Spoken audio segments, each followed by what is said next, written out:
In the remote mountains of North Carolina, where ancient Cherokee traditions still whisper through the wind, a young anthropologist made a discovery that would haunt him forever.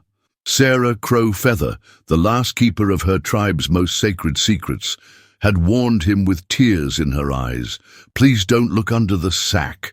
Her voice trembled with generations of fear and wisdom, but curiosity, that fatal human flaw, proved stronger than respect for indigenous warnings.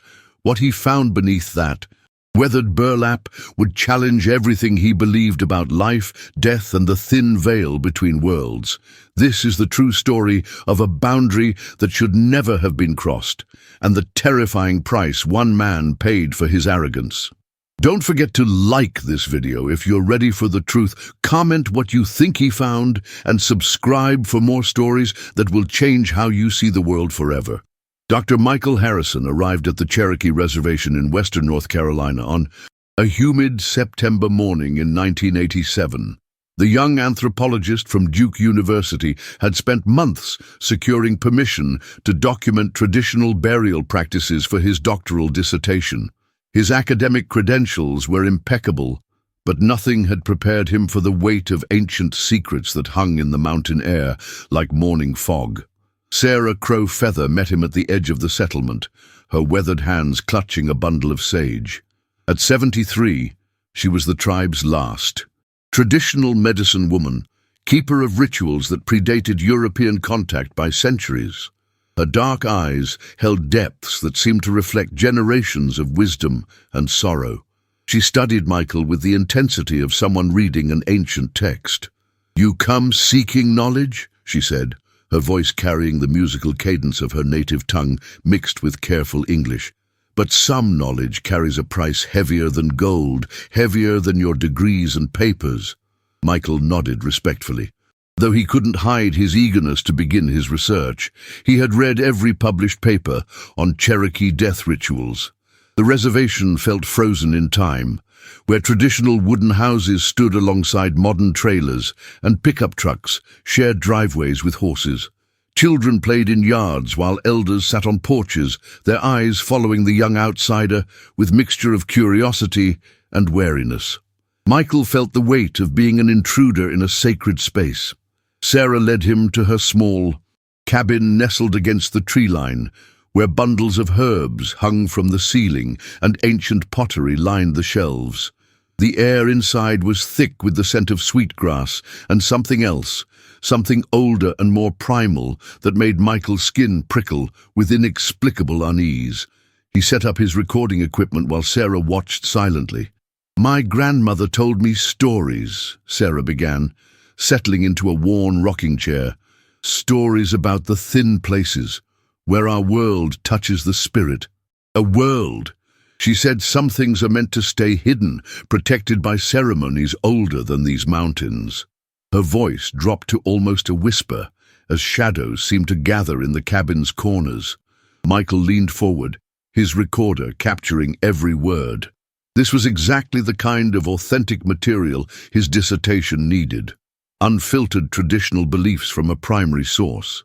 He had no idea he was about to cross a line that had been drawn in spiritual blood centuries before his birth, a boundary maintained by generations of Cherokee wisdom. "There is a place," Sarah continued, her eyes growing distant, "a sacred grove where our ancestors prepared the dead for their journey to the Nightland. It has been sealed for over a century, but the spirits there, they do not rest easy." She stood abruptly, walking to a wooden chest in the corner, her movements deliberate and heavy with reluctance. From the chest, she withdrew an object wrapped in faded red cloth. Even through the fabric, Michael could sense something significant about the bundle. Sarah's hands trembled slightly as she held it, as if the weight of decision pressed down on her shoulders like a physical burden. The afternoon light streaming through the window seemed to dim. "This belongs to that place," she whispered, her voice barely audible above the mountain wind outside. "It has been in my family's keeping since my great-great-grandmother sealed the grove. She made us promise, made us swear on the bones of our ancestors. that it would never be disturbed again. Her eyes met Michael's with desperate intensity. Sarah carefully unwrapped the red cloth, revealing an ancient burlap sack, stained with age, and something else that looked disturbingly like old blood. The material was rough and primitive, clearly hand-woven by indigenous hands decades or perhaps centuries ago. Strange symbols were painted on its surface in what appeared to be a dark, rust-colored substance. The moment the sack was fully revealed, the temperature in the cabin seemed to drop 10 degrees. Michael felt goosebumps rise on his arms as an inexplicable sense of dread settled over him like a heavy blanket. His academic mind tried to rationalize the feeling, but something deeper, something primal, screamed warnings he couldn't quite understand or articulate. Sarah's warning hung in the air like a physical presence as she carefully rewrapped the ancient sack. "Promise me," she pleaded, her weathered hands gripping Michael's wrist. With surprising strength, "Promise me you will never seek that grove, never disturb what sleeps there." But Michael's academic curiosity had already been ignited beyond the point of rational caution. That night, alone in his motel room, Michael couldn't stop thinking about the mysterious bundle.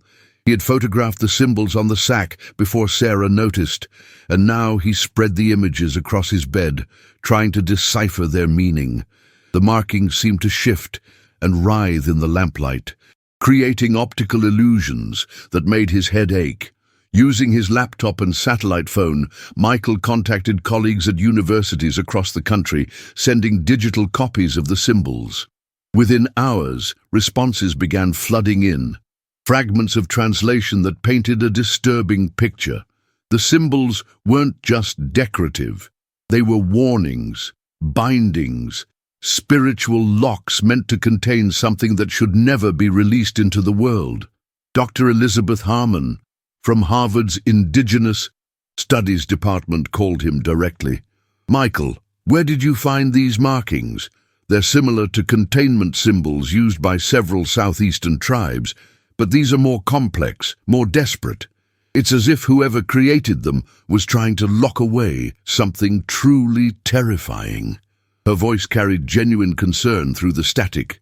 Despite the warnings, both ancient and modern, Michael felt compelled to find the sealed grove.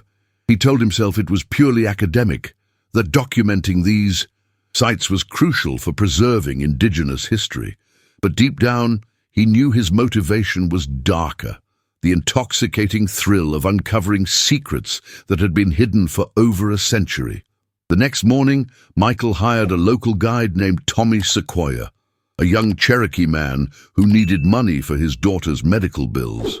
Tommy initially refused when Michael described what they were looking for, his face going pale with recognition. "That place is forbidden," Tommy whispered. "My grandfather said it was sealed for good reason, that something evil sleeps there." But Michael's offer of $5,000, more money than Tommy had seen in months, finally broke his resistance. "We go in daylight only," Tommy stipulated, his voice tight with fear. "And we don't disturb anything. We look, you take your pictures, and we leave immediately." Michael agreed, though he had no intention of keeping that promise. They hiked deep into the Cherokee National Forest, following animal trails and ancient paths that seemed to wind deliberately away from their destination. The forest grew denser and darker as they climbed, the usual sounds of wildlife gradually fading until only their footsteps echoed through the unnatural silence. Even the wind seemed afraid to disturb this place.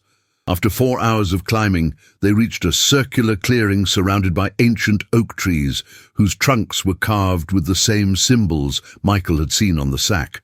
The markings were deeper, here, cut into living wood that had grown around them over decades, creating twisted organic barriers. The very air felt heavy with spiritual weight and warning. At the center of the clearing stood a small stone structure, little more than a cairn, but arranged with deliberate precision. Bones, both human and animal, were arranged in specific patterns around the stones, bleached white by decades of weather, but somehow preserved against natural decay. The sight made Tommy physically recoil. crossing himself despite his Cherokee heritage. "We shouldn't be here," Tommy whispered, his voice barely audible. "Can you feel it? The wrongness. This place doesn't want us here." Indeed, Michael could feel something, a pressure in the air like the moments before a severe thunderstorm, but laced with an emotional weight that pressed against his consciousness like cold fingers. Michael began photographing everything, his academic excitement overriding his growing unease. Each click of his camera seemed unnaturally loud in the oppressive silence. The bones were arranged in patterns that corresponded to the symbols on the sack, creating what appeared to be a complex spiritual containment system designed by minds that understood forces modern science couldn't explain. As they prepared to leave, Michael noticed something partially buried beneath the central cairn, a corner of familiar burlap fabric. His heart raced as he realized what it might be. Another sack, identical to the one Sarah had shown him. Without telling Tommy, he carefully noted the exact location, planning to return alone under cover of darkness. That night, Michael returned to the grove alone, armed with professional excavation tools and high-powered LED lights. The forest seemed even more ominous in darkness, with sounds that didn't quite belong, whispers that might have been wind, movements that might have been animals. His rational mind dismissed these as products of an overactive imagination, but his body remained tense with primal fear. The clearing looked different at night, the shadows deeper and more angular, as if the darkness itself was watching. Michael's lights cast harsh beams that seemed to be absorbed by the ancient oaks rather than reflected, creating pockets of impenetrable blackness between the trees. The temperature had dropped significantly, his breath visible in small puffs despite the September warmth. Working carefully, Michael began excavating around the central cairn, removing stones that felt unnaturally cold to the touch. Each rock seemed to weigh more than it should, as if gravity itself was trying to keep them in place. The deeper he dug, the stronger the sense of wrongness became, until his hands were shaking so badly he could barely hold his tools. 3 feet down, his spade struck something soft but substantial. Michael's heart hammered as he carefully brushed away dirt to reveal another ancient burlap sack, larger than the one Sarah had shown him and stained with substances that made his stomach turn. The symbols on this sack were different, more complex, more desperate, painted in layers as if multiple generations had added their own bindings. As Michael lifted the sack from its earthen prison, the forest around him fell into absolute silence. No insects, no wind, no distant animal calls, just the sound of his own ragged breathing and the thundering of his pulse in his ears. The sack felt warm to the touch, pulsing slightly as if something inside was breathing with a slow, deep rhythm. His hands moved to the cord, binding the sack closed, fingers working at knots that seemed to tighten under his touch. Every instinct screamed at him to stop, to rebury the sack and flee, but academic curiosity and something darker, a compulsion he couldn't name, drove him forward. The rope finally gave way with a sound like a distant scream. Michael opened the sack and immediately understood why it had been buried so deep, why generations of Cherokee had died to keep its contents hidden from the world. Inside wasn't a relic or artifact, but something that challenged the very foundations of reality as he understood it. His mind struggled to process what his eyes were seeing, reality bending around the impossible. The contents of the sack moved with their own volition, reaching toward him with appendages that weren't quite tentacles, weren't quite arms, but something that existed in the spaces between human understanding. They were the color of old blood and fresh earth, glistening with moisture that might have been tears or something far worse. Michael's scream caught in his throat as pure terror froze his vocal cords. What he had unleashed wasn't just ancient, it was alien to this reality, something that had been contained not by Cherokee superstition, but by Cherokee wisdom. The symbols, the warnings, the generations of secrecy hadn't been about protecting sacred traditions, but about protecting the world from something that shouldn't exist in the same space as human consciousness. The thing in the sack began to change shape, responding to Michael's presence like a predator recognizing prey. Parts of it seemed to exist in dimensions his eyes couldn't properly focus on, creating visual paradoxes that made his brain ache. He understood now why the grove had been sealed, why Sarah had begged him not to look, why Tommy had been so terrified. Michael tried to run, but his legs wouldn't obey. The entity had done something. To him, something that went beyond physical paralysis into the realm of spiritual binding.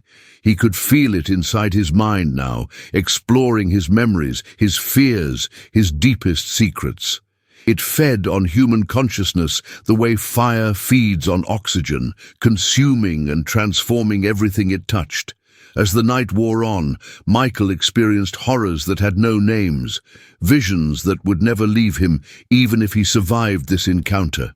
The entity showed him glimpses of what the world had been like, before the Cherokee ancestors had managed to contain it, a reality where nightmare and waking life were indistinguishable, where human sanity was just another resource to be consumed.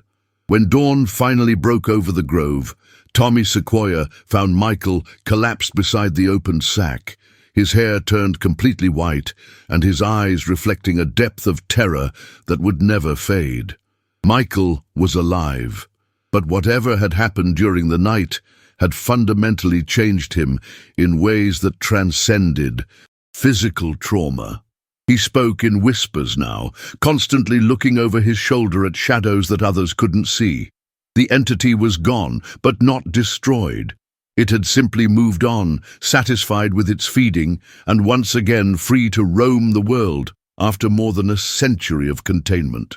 Michael's curiosity had broken bindings that had required the sacrifice of entire Cherokee generations to create, unleashing something that should have remained buried until the end of time. Sarah Crowfeather arrived at the grove within hours, somehow knowing that the ancient seals had been broken. She took one look at Michael's transformed appearance and began weeping, not just for him, but for the world that would now have to face what her ancestors had died to contain. "You have undone a century of sacrifice," she told him, her voice heavy with grief. Michael tried to explain what he had seen, to describe the entity that had emerged from the sack, but human language had no words for such impossibilities. Every attempt to share his experience only drove him deeper into madness, creating gaps in his memory that filled with images too terrible for conscious thought. His doctoral dissertation would never be completed. His academic career was over before it truly began. The Cherokee community moved swiftly to perform damage control, using ceremonies that had been passed down in secret for exactly this purpose. But they knew, as Sarah explained to Michael, that the old bindings could never be fully restored. What had been released was now loose in the world, seeking new feeding grounds and new sources of human consciousness to consume. Michael returned to Duke University a changed man, his research notes destroyed and his career in ruins. Colleagues who had once respected his work now whispered about his mental breakdown, unaware that his apparent insanity was actually a desperate attempt to process experiences that existed beyond the boundaries of human understanding. He began seeing therapists, but how do you explain interdimensional horrors to minds trained in conventional psychology? Within months, reports began surfacing from across the southeastern United States. Missing persons cases with no logical explanations. Witnesses who described seeing impossible things before losing their memories. Locations where reality seemed to bend in ways that defied natural law. Michael recognized the pattern, understanding that the entity he had released was establishing new territories, new hunting grounds. Sarah Crowfeather died 2 years later, some said from grief over the broken ancient compact. Others claimed from the spiritual exhaustion of trying to re-establish containment protocols with insufficient resources. Her death marked the end of traditional knowledge that had kept the entity bound, leaving the world defenseless against a threat most people couldn't even comprehend existed. Michael spent his remaining years trying to warn others, writing articles that no academic journal would publish, giving lectures that ended with his forced removal from universities. He became a living cautionary tale about the dangers of disturbing indigenous sacred sites. Though few understood the true scope of what his curiosity had cost humanity, he died in 2003, found in his apartment surrounded by symbols he had carved into every surface, desperate attempts to recreate the Cherokee binding marks from memory. His neighbors reported that in his final weeks, he had spoken constantly to empty rooms, pleading with invisible entities for forgiveness that would never come. The official cause of death was listed as heart failure, but those who knew the truth understood differently. The entity Michael had released continues to exist somewhere in the spaces between human understanding and cosmic reality, feeding when it chooses, growing stronger with each passing year. The Cherokee community maintains what protections they can, but they know that some boundaries once broken can never be fully restored. Michael's story serves as a reminder that some knowledge comes with a price too terrible to pay. Tommy Sequoia still lives on the reservation, now an elder himself, carrying the burden of guilt for accepting Michael's money and guiding him to the Forbidden Grove. He tells his grandchildren about the young anthropologist who wouldn't listen to ancient warnings, hoping they will understand that some doors should never be opened. A curiosity should never be satisfied.